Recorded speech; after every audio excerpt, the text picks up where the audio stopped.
Pengamat ekonomi Sumatera Selatan, Sukanto, memprediksi pertumbuhan ekonomi Sumsel akan melambat pada triwulan kedua. Hal itu disebabkan karena menurunnya harga batu bara yang menjadi komoditas primer di Sumatera Selatan.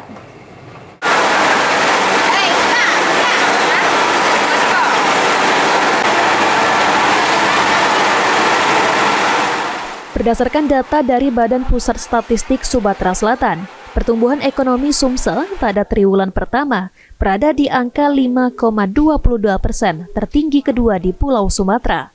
Menanggapi hal itu, pengamat ekonomi Sumatera Selatan, Sukanto, mengatakan, pertumbuhan ekonomi Sumsel mengalami peningkatan sebesar 5,22%, lebih baik dibanding tahun sebelumnya, yang berada di angka 5,03%. Pertumbuhan ekonomi Sumatera Selatan masih mengandalkan sektor primer, yakni perkebunan seperti sawit, kopi dan karet, serta pertambangan batu bara. Menurutnya, penurunan harga komoditas primer harus diwaspadai karena diprediksi harga komoditas batu bara yang turun akan menjadi penyebab melambatnya pertumbuhan ekonomi Sumatera Selatan.